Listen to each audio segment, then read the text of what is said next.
All right, hello everyone. Welcome to the monthly colloquium. Today we are very happy to have Professor Apoorva Patel from Center of High Energy Physics in IISc. So Professor Patel did his master's from IIT Bombay and got his PhD from Caltech in 1984. After spending some time at UCSD and CERN, he joined as a faculty in IISc, where he has been ever since. Professor Patel is very well known for his work in lattice QCD, quantum algorithms, and applications of information theory to structure of genetic languages. So we are very happy to have him, and he'll speak today about quantum technology and quantum technology concepts and prospects.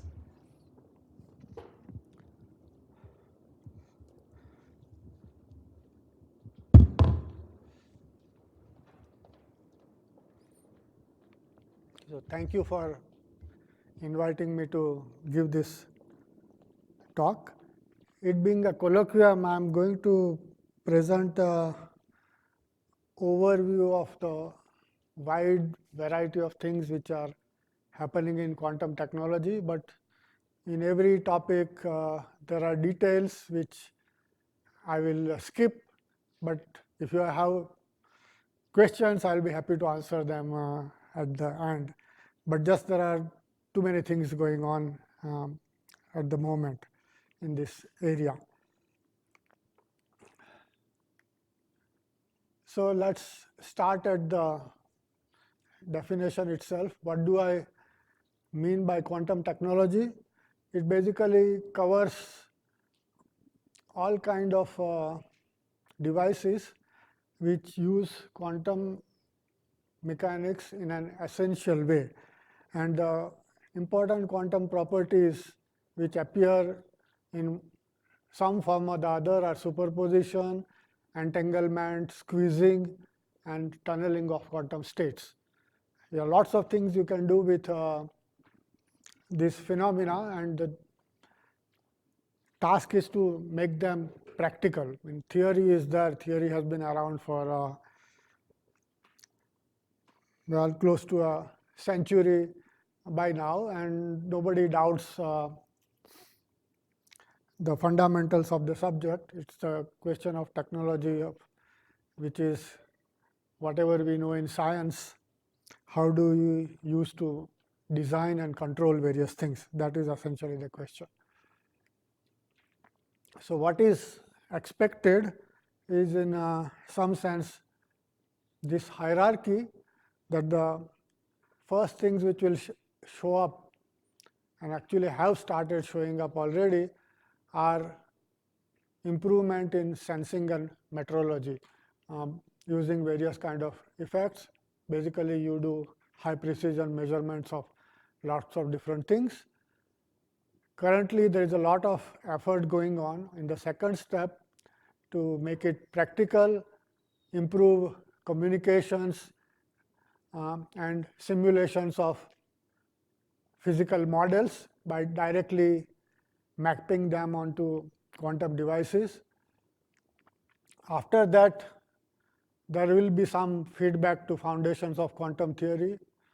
In particular, the open problem which will be tackled is what happens during quantum measurement.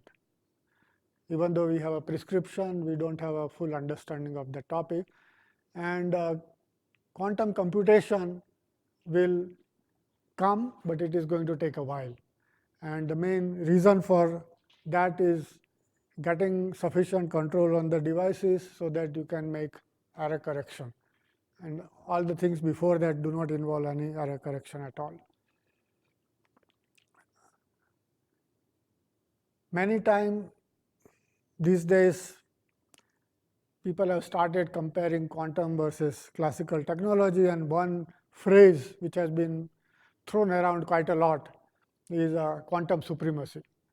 And there is just a word of caution that even though this quantum technology is improving and going ahead, the conventional technology is not sitting idle.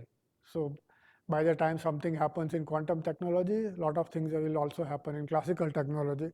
So what we call quantum supremacy is actually a moving target, and it will depend on what is the current status at any point in time. Where are we? Well, big organizations have already made up detailed roadmaps. Europe has a consortium, USA has a detailed science report. Lots of things are happening in China, but the reports are not in public domain like these two. And unfortunately, our government is not doing much, so we need a roadmap to get onto this bandwagon of quantum technology, but right now there is hardly anything. So let me give basically an examples of various things which are expected in each of the subtopics which I listed earlier. First one is a high accuracy measurements, and they have a span covering from basic science to engineering and biology. And the key property which helps in all of them is what is the precision you can achieve. And classical measurement methods most of the time rely on this 1 over root n scaling to get high accuracy, and this 1 over root n scaling is essentially dictated by central limit theorem. There is not much you can do beyond that when you have statistical data to sample. On the other hand, the quantum precision is 1 over n, provided you can maintain coherence of the devices. It is essentially a center of mass effect. If you have n modes, you can boost the accuracy scaling as 1 over n, and there can be a big improvement between 1 over root n and 1 over n. It can be orders of magnitude depending on the values of n involved, and that is the feature which all the quantum sensors are trying to exploit. Let me give several examples. The first one on the list is atomic clock. Its precision can reach what is known as the Heisenberg limit, essentially connected to that 1 over n scaling, and it can easily be improved by an order of magnitude or maybe 2 orders of magnitude. The biggest application of this improved accuracy of atomic clocks is going to be on GPS, because the accuracy there is essentially controlled by speed of light multiplied by the accuracy of the clock, and everybody would like to improve the resolution of GPS by orders of magnitude. Then there are nitrogen vacancy centers in diamond. They can be polarized to 99% accuracy or 99% of possible maximum of polarization, and that is achieved by just shining lasers on these diamonds embedded with nitrogen atoms, and that is a huge amount of advantage over other polarizations which people achieve in laboratory, typically in NMR or MRI machines, which is governed by the Boltzmann factor, essentially Zeeman splitting versus the temperature, and that polarization is fraction of a percent which we use. So here the huge amount can be gained, and if these polarizations can be used effectively in practical devices, things will get large amount of reduction in scale.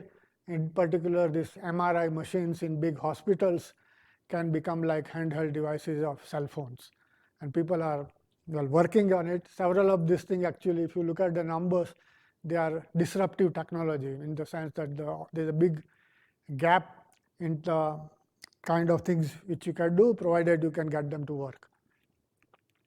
Then there are these silicon vacancy centers in diamond which live for seconds, many seconds sometimes, and they can be very useful in developing quantum memories and networks. You can have atom interferometers which can be used for precise navigation. In particular, they measure acceleration and rotation quite well. And if you have this kind of devices, they will not have to depend on GPS to locate the position and movement. You can even make gravimeters which detect the strength of gravity and figure out what is hidden underground. And then there are lots of developments in two-dimensional materials. They involve sometimes both phonons and photons, but they basically make high precision electromechanical sensors going beyond what is possible in the nanoscale, and many of them are actually transducers, converting one particular kind of signal in another form and then use it to basically, well, either store the results or control and feedback of those kind of signals into new devices. So these are a few things which are going on, and in some of the cases the prototypes have been made already. We don't see it because there is hardly anything in India, but labs in Japan or USA or Europe have certain kind of prototypes already working in this direction. The next area which I listed was quantum communications. These also have a huge potential, and some of the things which are quite familiar in our classical domain can be pushed into quantum domain by just reducing the intensity. You just have to measure signals not at the level of millions of photons, but level of a single photons. Now that is a challenge, but if you can do that, of course the implications are large.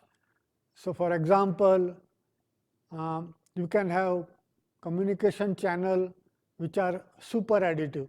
Now this is again a word, but what it means that you can get a signal which you cannot extract from individual channels, but if you combine the effort, then the combined signal gives you non-trivial thing because it gives you a property above the noise. And these are the kind of things which astronomers know very well and use it.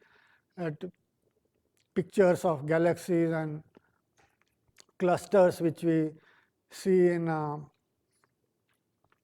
research articles, there is no way to directly see them with our eyes, and what really happens in that case is a property which can be called super additive, which is that once you have signals which are communicated as waves, you can get multiple copies, and objects like psi cross psi or phi cross phi are much more distinguishable than psi and phi themselves. This is just an ordinary fact of wave dynamics. The distinguishable is directly related to the dot product. Here the dot product is cos theta, here it will be cos square theta, and the closer you get to 0, the more distinguishable the object becomes. And the way we get it in astronomy is producing a long exposure and large scale baseline, and that produces a high resolution images. But that all can be improved by quantum level as well.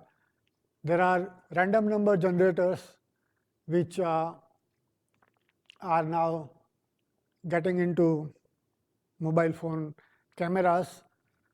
It's based on very simple fact that the quantum measurement is probabilistic, and the answers which you can get from those probabilistic measurement produce genuine random numbers, in contrast to whatever we use in our classical algorithms, which only are pseudo random number generators. So the genuine random number have a lot of applications in cryptography, and people are going to put them in mobile phones. So then you can do cryptographic stuff with a mobile phone directly without relying on other things.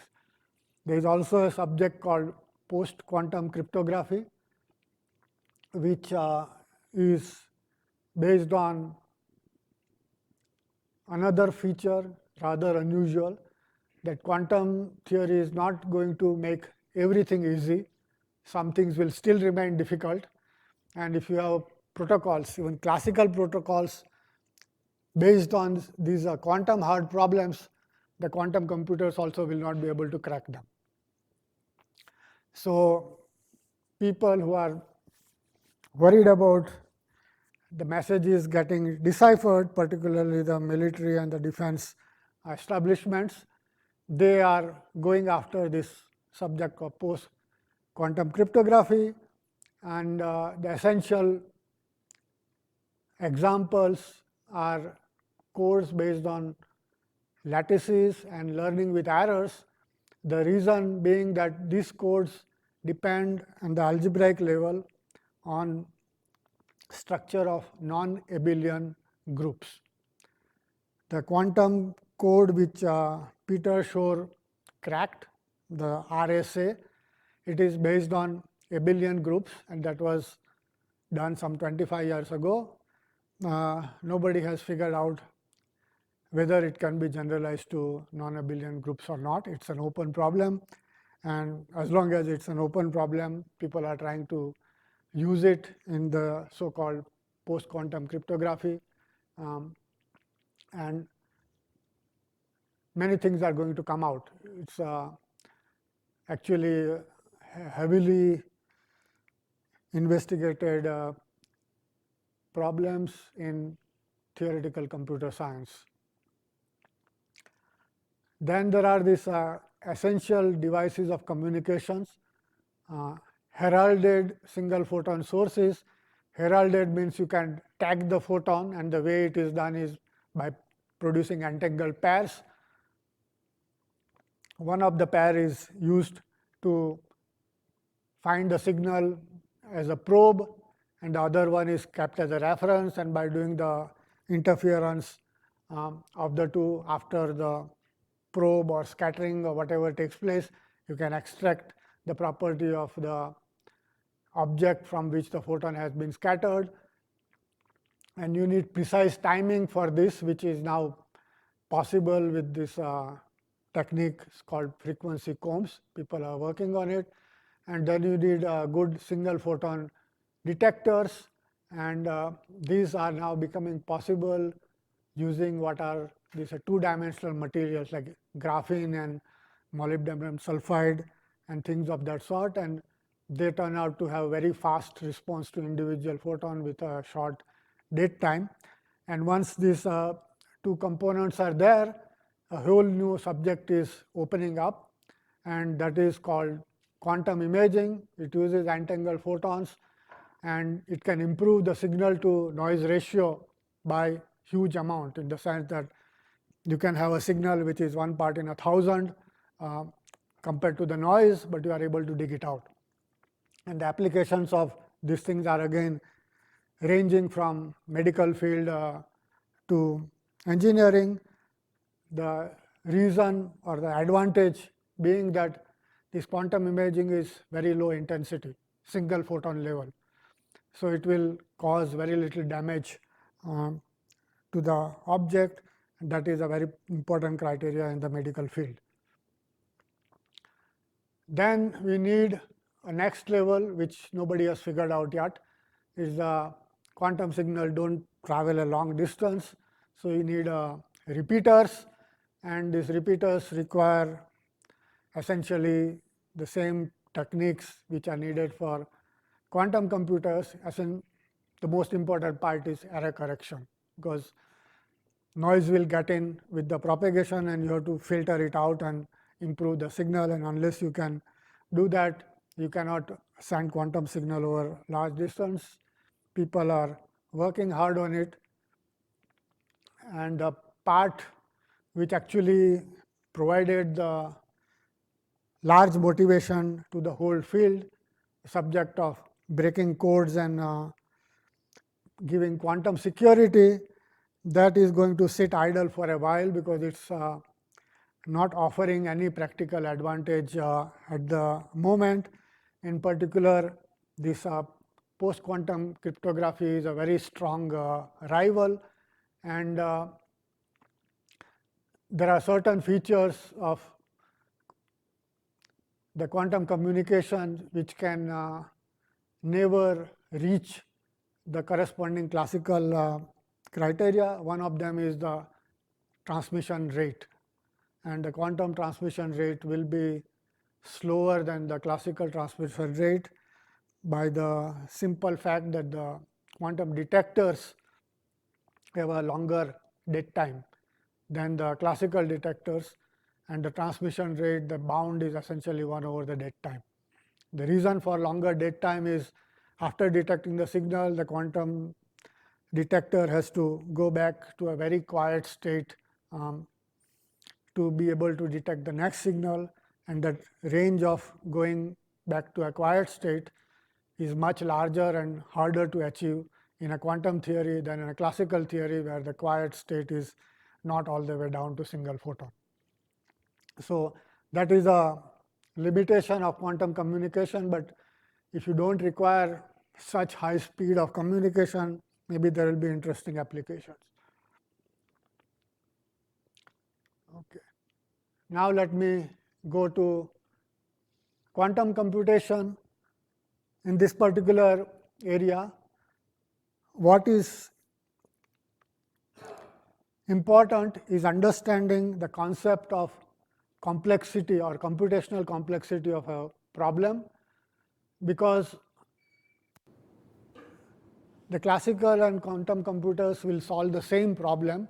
The difference will be only in terms of the efficiency, how much physical resource is required to solve the problem. And the advantage of quantum computation is only in terms of this efficiency. Its characterization is typically in terms of scaling laws, which describe how much physical resources are required for a given input size and given output precision. And people are trying to discover problems and algorithms where the gap between the quantum scaling and classical scaling is as large as possible. The simulation problems are a subset of this computation problem, and what you are trying to achieve is actually directly map a physical model into the quantum hardware. Okay, and then the advantage you have in the quantum hardware, you can freely adjust various parameters of the model, which you will not be able to do in a practical material which you are trying to study. So, that allows you to investigate lot of different phenomena by varying various kind of parameters. And the advantage which essentially arises if you map the problem directly onto a quantum hardware, that you essentially observe what is the path integral formulation in real time. Lots of different trajectories are all getting combined in one shot. If you have to do the same study in a classical level, then you will calculate trajectories one by one and then add them up, which takes much longer time. And the restriction on this theoretical framework comes from the fact that even though you can combine lots of different trajectories or lots of different superposition of states on a quantum computer, in particular with n qubits, you can combine 2 raised to n parallel streams in the Hilbert space, and that is a exponential gain.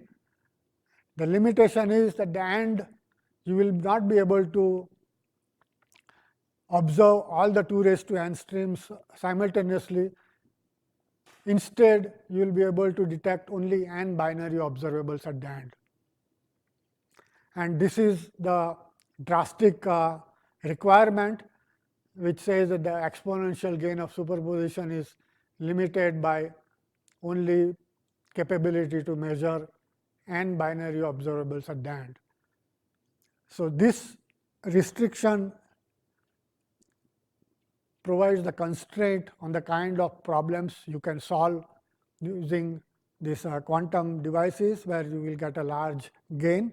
Nobody has figured out a generic classification of what kind of problems will support this, and all the instances are basically discovered by playing around with various situations, more or less hit and run. So, it is a trial and error kind of stuff to try out if it be massaged into this particular setup, well, you have achieved a non-trivial result. If it cannot be, then you are not going to do much better than the classical problems. And so far people have found efficient solutions only for problems with certain specific structures. For example, Peter Shore's algorithm works with abelian fields, but it does not work with non-abelian fields. So, I will summarize the advantage in a little different form, that we have discovered specific instances where there is a large improvement. We also know theoretically that there are features of quantum dynamics which cannot be simulated easily by any classical methods. Most commonly quoted of that is basically entanglement and the correlations that come with this. They cannot be described as ordinary probability distribution. And another way of phrasing this capability that is that there is no efficient classical algorithm to simulate a quantum computer. And the recent announcement by Google that they achieved something non-trivial is based on this particular fact, that they have produced a quantum device which is very difficult to simulate classically. Okay. They have not solved any practical problem, but this last statement is what they rely on. They basically try to quantify that how difficult it is to simulate a quantum computer. Okay. What we want actually are not arbitrary problems which people tackle in theoretical computer science, but only problems which are labeled as being in this category called BQP, bounded error quantum polynomial. And what this characterizes that these are all the problems which are easy to tackle on a quantum computer. The problems which are hard for the quantum computers, yes, they can be defined, and they might have some analysis or a framework in theoretical computer science, but in practice you are not trying to solve them because they are hard, and no realistic device will try to attack those problems in any practical sense. So, that is a part of mathematics. The physical part is this fact that whatever we see in nature has arisen out of resources which are finite, both in space and time. And so, if you want to study natural phenomena, you have a bound that yes, it should be possible to do it with polynomial resources.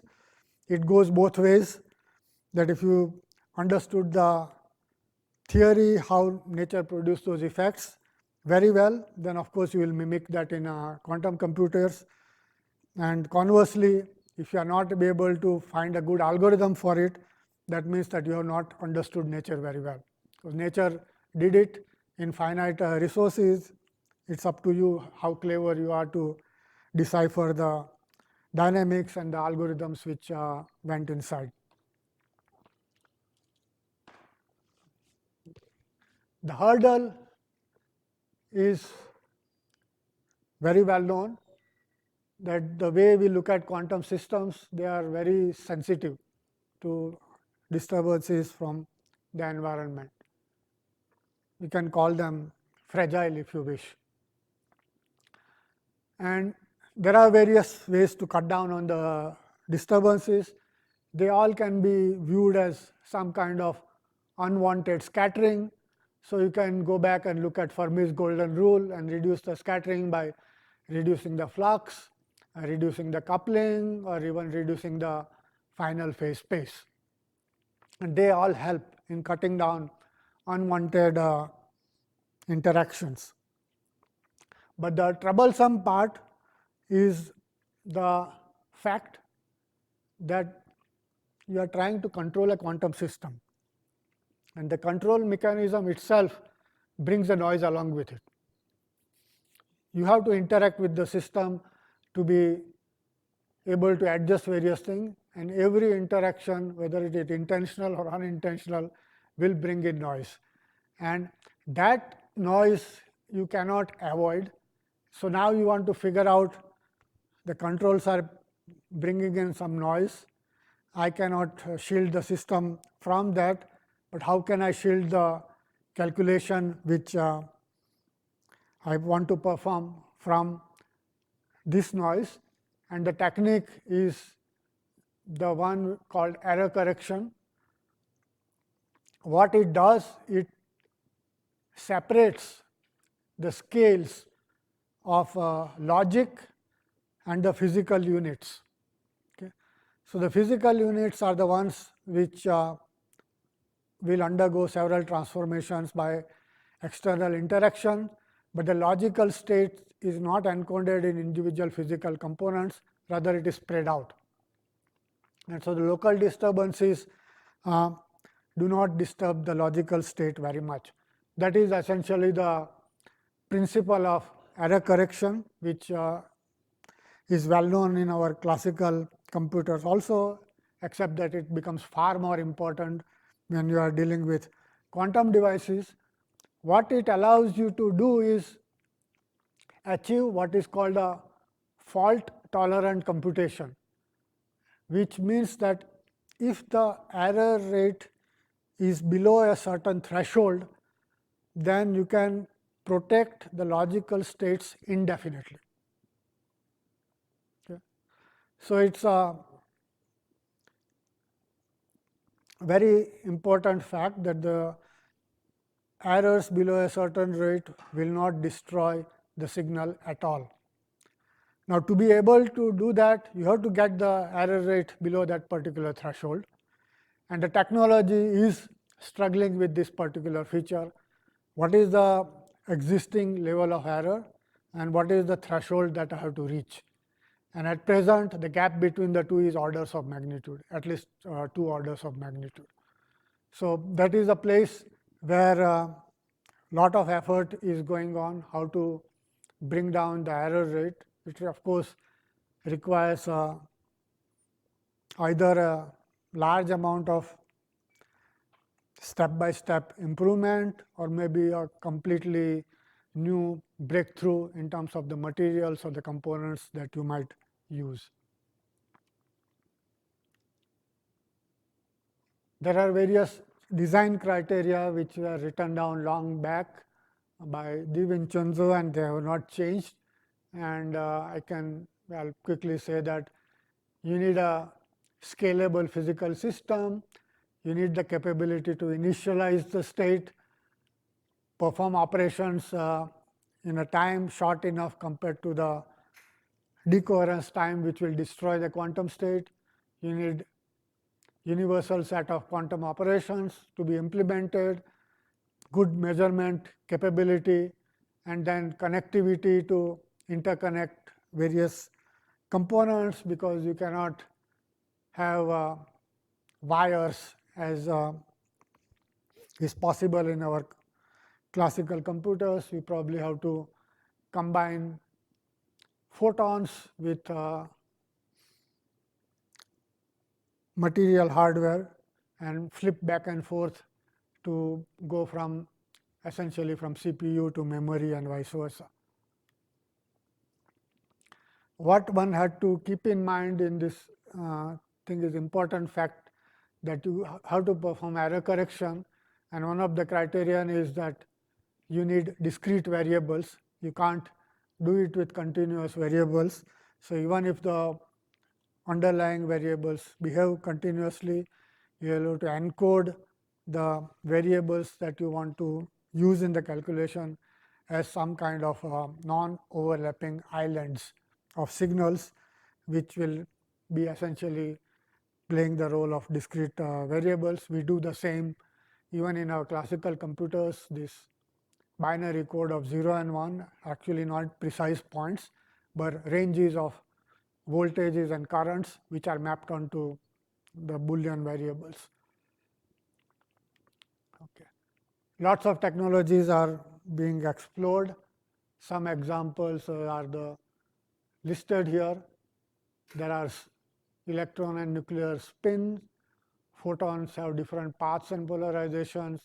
Then have various atomic states, even artificially constructed atoms, magnetic flux, non-abelian anion, all kinds of things are being explored. The leaders at the moment are these artificial atoms, which are based on superconducting transmon devices, and ion traps, which are individual ions trapped inside crossed beams of lasers, which kind of produce a periodic crystal or rather periodic potential in which the ion gets trapped. And there are pros and cons of both. The individual ions and atoms are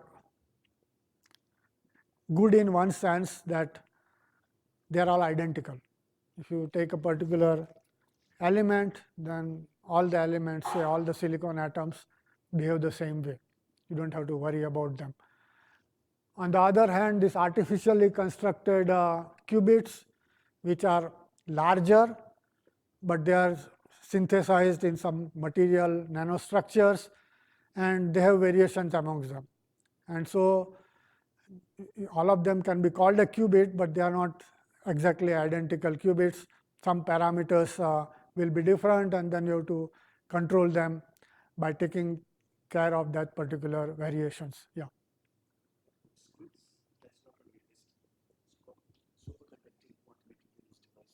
Which device? Squids are these are transmons. They are Josephson junctions are used as a specific ingredient inside that. They are essentially LC oscillators. And the discrete spectrum of the LC oscillators is basically used to create a qubit. You can, it's a nonlinear LC oscillator, so you can focus on a pair of levels, and the other levels will remain spectators. But the problem is that even you have many of these qubits made up of some superconducting structure, they are not identical. So, they are easier to make, but they are not identical. If you go all the way down to atoms, they are all identical, guaranteed by nature, but they are not so easy to control. So, you have pros and cons, but both are the leading contenders right now in technology. And how fast the technology is moving? Well, there is a rough law you can extrapolate over the last 10 years or so, that the number of physical qubits which you can bake in the lab in a quantum device is approximately doubling every year. So, this is faster than the benchmark Moore's law, which gets quoted in the silicon industry all the time. The trouble is that these are still physical qubits. We need error protection to convert them into logical qubits, and the current number of logical qubits is still 0. Nobody has been able to implement error correction well. But in terms of physical qubits, if you want to look at various benchmarks, there is a good website. It's called Quantum Computing Report. It keeps scorecards of all kinds of things, which are the companies involved, which company is doing what kind of technology, how far they have reached, what is the precision of the devices they can make, and what is the their next target of the company. All kind of things are all listed over there. Somebody is doing a good public service in there. Okay. And this is a kind of staircase which shows step by step evolution of what is happening. I have put the traffic signal on the right hand side to indicate where we are.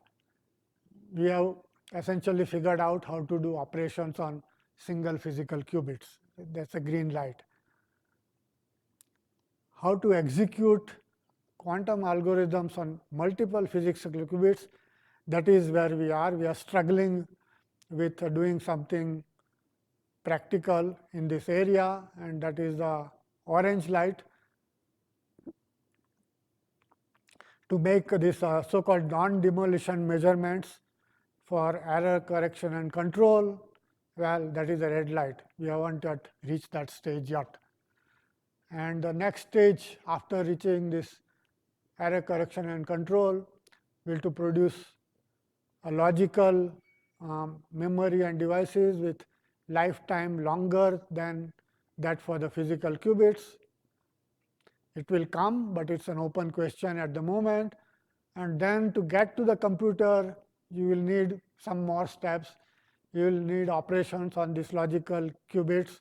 You will need algorithms on multiple qubits, and only after that you will reach a truly fault tolerant quantum computation. So there is a way to go in this whole hierarchy of things.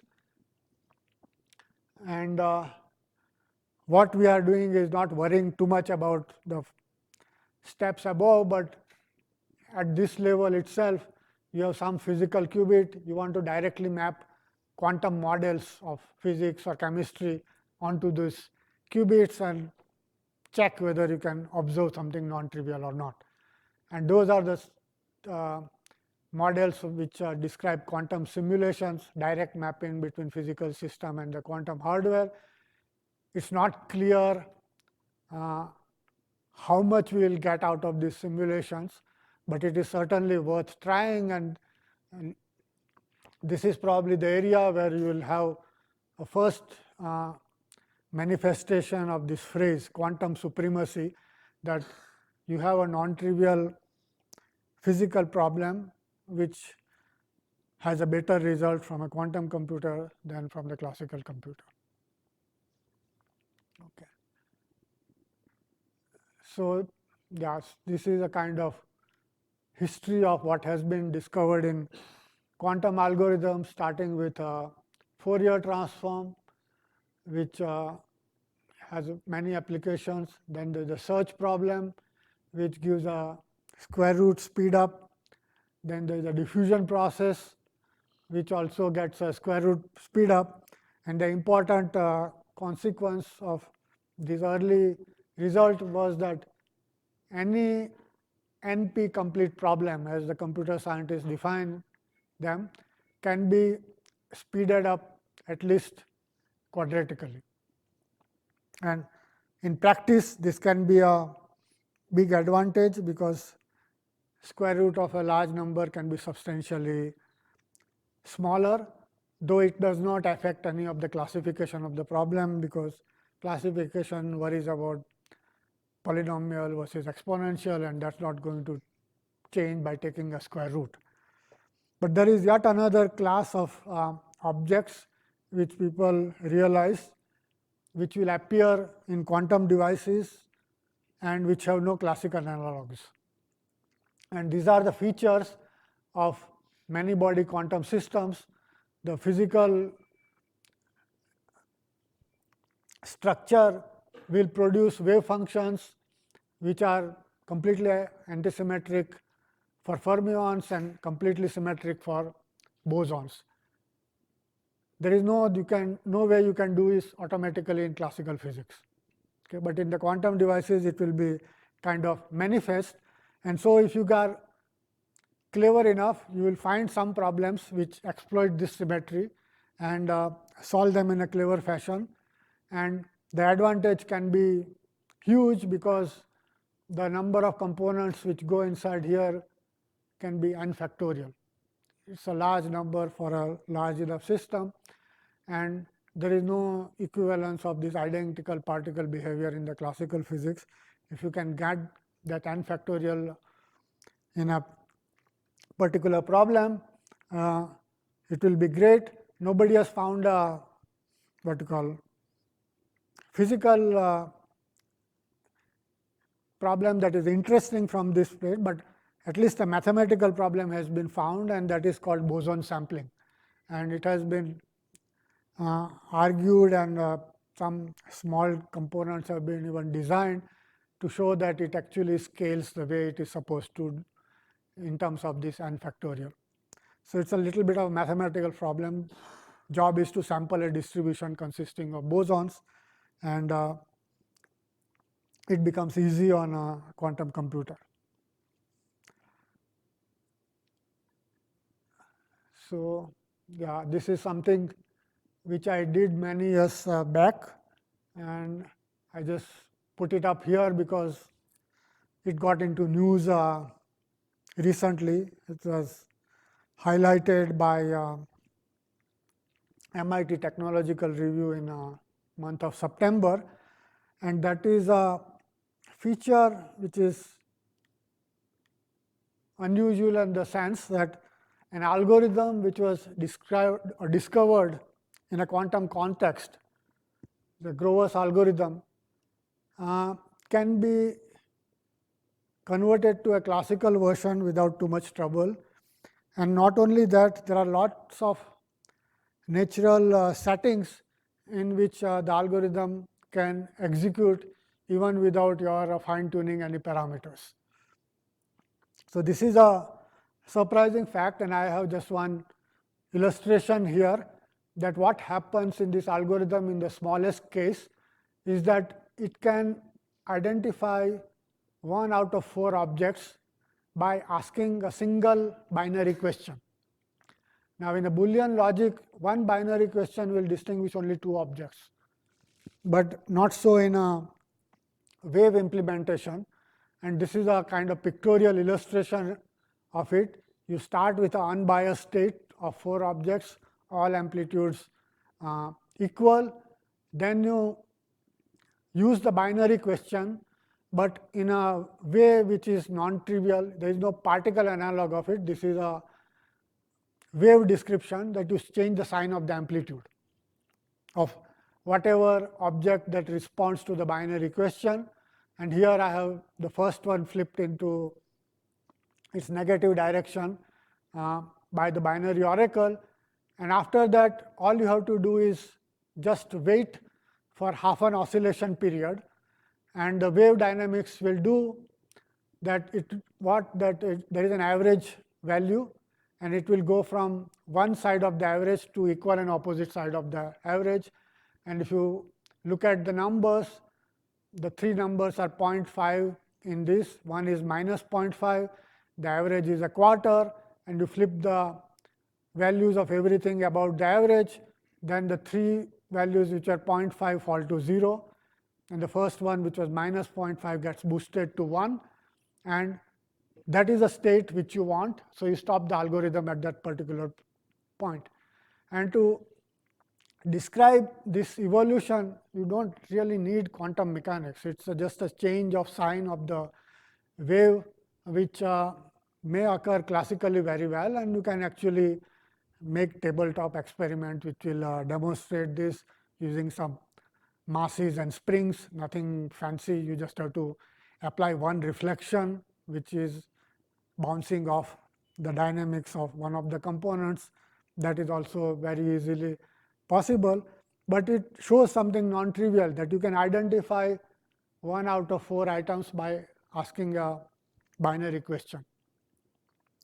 And this kind of things are very important in practical problems where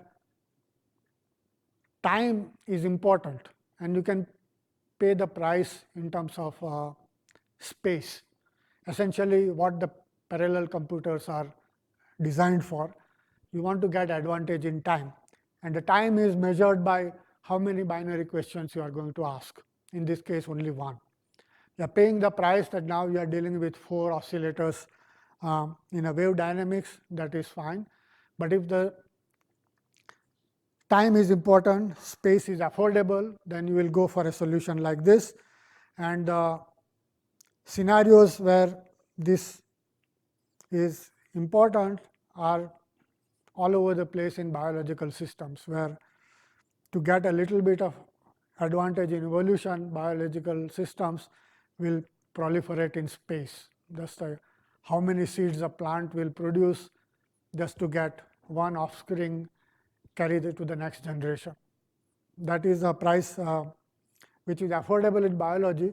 So you can ask that, are there features, generic physical features buried inside there? And the answer is probably yes. And I will mention some of them. One of them is this reflection about the average. It happens all over in scattering processes. You don't require a reflection by pi if you have a phase change or going to a sine amplitude. Of course, it is the best thing that can happen. But even if you have a smaller phase shift, the algorithm works. You have to just do more iterations. And so the algorithm works in many situations where you are sending a signal through a material and there is a defect in the material. It will scatter. The amplitude will get deposited at the defect, which means energy will build up at that defect, and it can do something non-trivial if there is a threshold phenomenon tied to that particular defect. Very simple structure which can be exploited, or rather we can show it quickly in the lab, that if you have a small block of some material which has a crack in it, maybe just a toy of a child, you shake it, the crack opens up. Why does the crack open up? Energy got deposited inside there which broke some bonds. How did the energy got deposited? Because the wave went there, it got reflected at the crack, it could not go further, and that reflection at that location deposited energy, which then cascaded down to the atomic level and broke some bonds. But the phenomena is as simple as that. And of course, it can be used in many different contexts. Well, can we make new things of this type? A generic situation is that of catalysis. Well, once you boost up the energy, you can get exponential gain in the rates of reaction. Think about what new materials or catalysts you can design based on this kind of properties. And then other thing which you need is a synchronization, that you have assumed some states like this, initial states where everything is uniformly distributed. And how do you synchronize? Well, it's you don't have to do much. It's known that if you have pendulums or clocks hanging on the same wall, they tend to drift so that they automatically synchronize. You just have to wait a little. And that is achieved by just some background coupling in the fact that they have a common support. It will transmit some kind of motion. Beyond that, they will synchronize, and then you bounce one of them at, it will concentrate the energy. So these are features which make this so-called quantum algorithm have a very wide range of applicability, and that is why probably it got highlighted after so many years. But yes, it is worth studying, and I went into some detail to describe it because something will happen as I am expecting in this particular phase. One feature of it goes back and forth, that in quantum version, the algorithm which I describe is called as a search, because the square of the amplitude gives a probability in the quantum language. But in the classical wave dynamics, the square of the amplitude is going to give energy, and what you are shuffling around is not probability but energy, which is an equally important variables, and it has many applications, the kind of things which I mentioned. I actually went as far as to say that maybe the genetic languages use this feature in some deep sense, because why there are 4 DNA bases or 20 amino acids, they are automatic solutions to this Grover's problem analysis. I will kind of skip that for the time being and give a summary of the kind of things which people are playing with at the moment. The generic label has been given as this acronym NISQ, which stands for Noisy Intermediate Scale Quantum Systems up to 10 to 100 qubits. They are physical qubits. People are putting them on cloud. And if you just compare the numbers, the classical computers have basically a limitation that they can simulate about 50 qubits. So people are playing with it and you do something non-trivial with these objects. And what Google and IBM are doing as examples of this type, those are digital systems.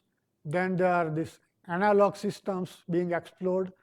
They are much more at the level of simulations, in the sense that you are directly mapping a physical problem into quantum hardware, and the quantum hardware is evolving it in real time. It's not strictly digital, but you can do a lot of evolution problems which can be described as analog computation. And what the hope is that even in the absence of a rigorous proof, by playing around with this kind of devices, maybe you will discover something new. And that has happened before in computer science. 2 well-known examples are how the simplex method works and how the neural networks work. Nobody had a clue about how these things work when they were first proposed and demonstrated. Simplex method was understood maybe after several decades, and neural networks are still not understood. They do the job very well in certain problems. We don't have a fundamental understanding of it, and maybe you will discover some of these things or something similar in playing around with quantum devices as well. And here are some titles. I'm not going to give all the details, but just at least give the headlines. So there are the so-called hybrid quantum classical devices, where something is done in the quantum dynamics. You make a measurement, extract the classical output, and then design a feedback classically based on that output, put it back inside the computer by changing some parameters. And so in that sense, you are running back and forth alternatively between quantum and classical, refining your algorithms and the parameters every time as you go along.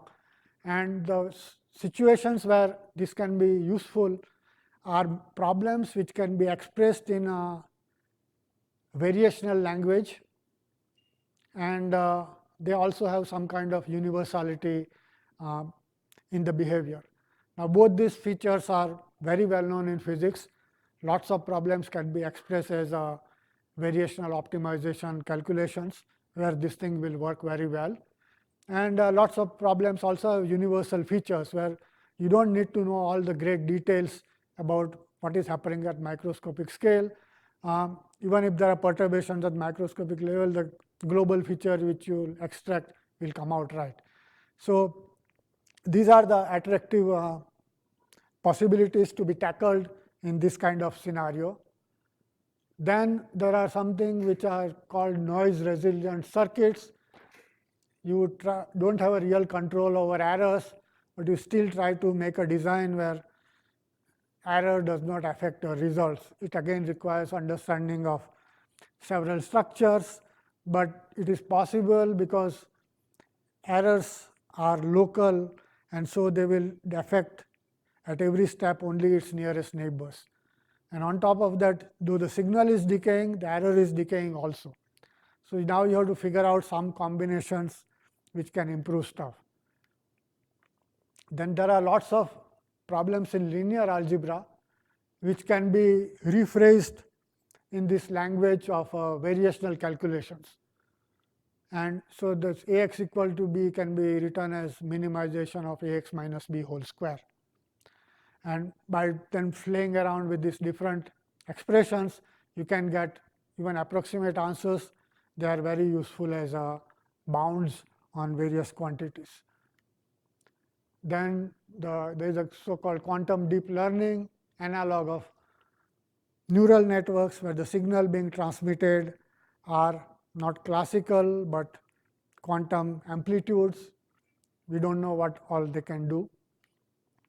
Then there are recommendation systems, where some proofs have been given about efficiency of quantum algorithms, that you have huge data, you don't have time to look at everything, but you still want to get something out of it.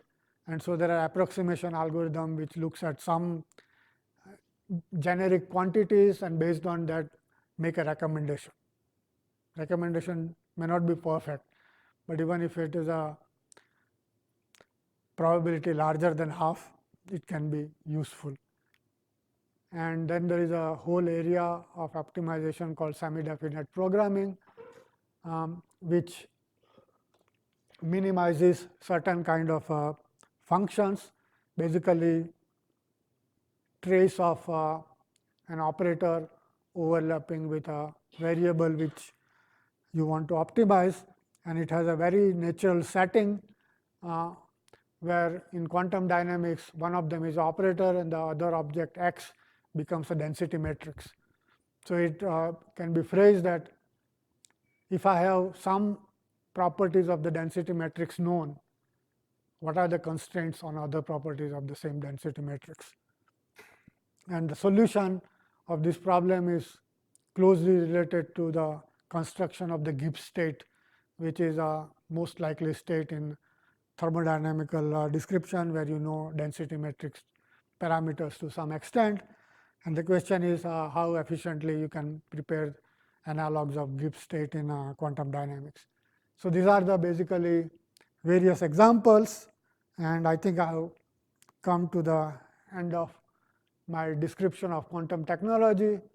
And yeah, the last thing which I ended up doing, and I would just advertise it a little bit, that lots of things are going on in the hardware aspects, but we don't have the equipment to play with all those things in our country. So what do? So as in the IT industry, you play with software. You don't have anything to develop in hardware, or rather, well, we have to wait for the government to give enough funding. So on the software part, what I developed with a bunch of undergraduate students was a simulator of a quantum system, which includes all the features of the type which I have described. So what it basically does, it represents the quantum system as a density matrix and performs all the operations, logic operations, error perturbations, any other uncertainty, the projections involved in measurements, all that been done on the density matrix level, and then you will observe the output at the end and see what happened during this whole evolution, in particular a noisy quantum evolution. It will give you an idea, and that can be used now to control various things. But in the simulation, you adjust various error parameters and then decide which error is important to tackle first, so that I get a reasonable answer. Not all errors affect the answer equally strongly. So you can play around with this kind of devices, and the limitation is that this is a classical simulator after all. How big a quantum system can it simulate? Well, we could run about 10 qubits on a laptop in a few minutes. That was very useful. Just fiddle around with lots of little circuits and do many things. If you have a kind of workstation or something dedicated, maybe you can go up to 15 or 20 qubits. Not much more, but it is certainly in the range of what people are dealing with in the real world. So it is a good platform, particularly for the students to explore how the quantum systems can be used and what kind of output they will produce. And we made it an open software available to everybody. Article is on the archive, etc. And I would be very happy if there are people who will take this and play around with the software and see what happens. It's a well-established platform of IBM's QSKIT structure, and so it is easily accessible to anybody who knows IBM QSKIT. It can be done. The novel part which we added, we did with whole analysis or simulation in the density matrix language. Such things are available even on a public domain earlier, but they were all using the vector in the Hilbert space or the wave function language.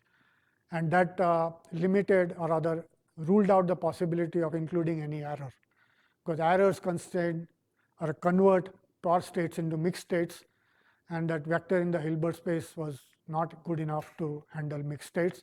Density matrix is perfect, and so you have the freedom to play around with all those things. And yes, I am inviting anyone interested to explore this direction further. And I didn't put the reference on this slide, but the number on the archive, which is this last one on the list, 1908.5154, if anybody wants to look at it. Thank you very much.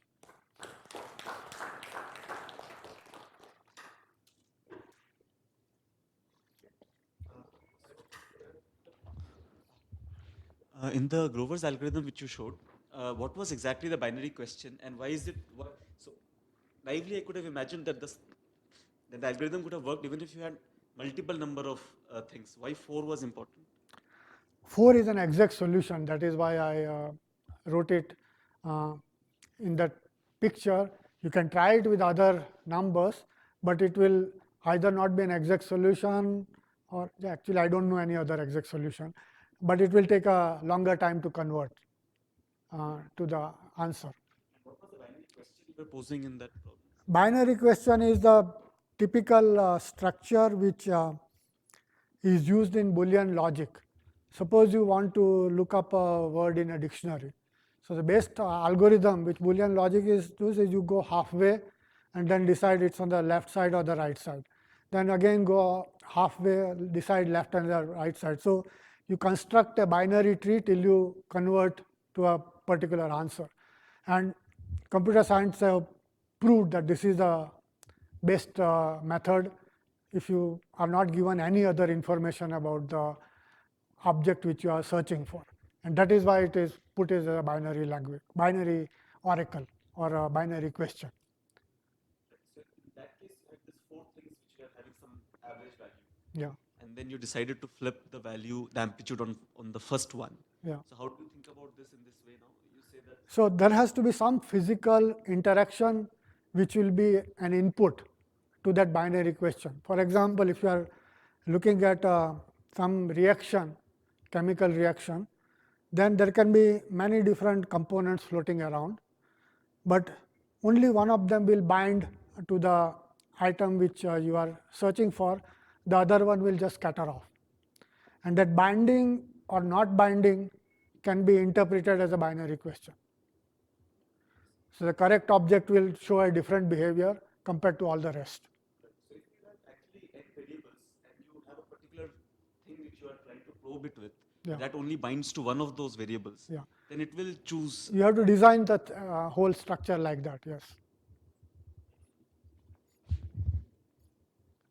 More questions?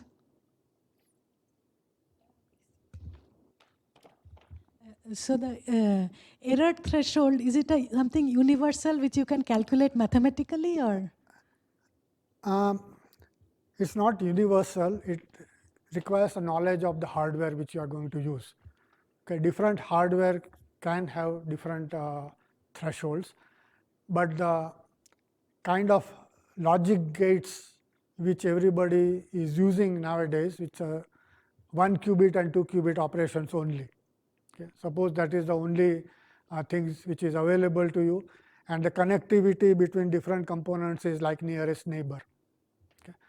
Under that assumption, the threshold have been worked out. They come as about 10 raised to minus 4, which means error has to be less than 0.01%. Okay. Now, this number may seem to be very small, but the actual error rates in our classical computers has a values which is something like 10 raised to minus 12. Okay. That is how they quantify it, and it might be look tiny, but given the fact that the computer is running at gigahertz speed, it says that if you do not control the error, it will crash in 1000 seconds, about 15 minutes. You do not want a computer to do that. Even they push down the error to 10 raised to minus 12, the computer will crash in 15 minutes, and that is not good enough. So, you still have to build error correction on the top of that 10 raised to minus 12 errors, rate of error. So, quantum case, you have to go below 10 raised to minus 4, but how much below you have to go will depend again on the criterion, what is the speed at which the computer is going to run. Okay, how many cycles you can execute before the whatever problem is solved. And all those features requires knowledge of hardware properties. There is one particular scenario which people are hopeful about, that if you design a different architecture, which is the logical qubits is a topological property, not a local property like a excited state of an atom. Then topological properties will be somehow protected against local errors. So, the error threshold for topological systems is actually larger. It is not 10 raised to minus 4, maybe it is 1%. But then making topological quantum objects and controlling them is more difficult than controlling one atom. Okay. People have imagined various things, but so far nobody has demonstrated a topological object with quantum control. Nobody has done that yet.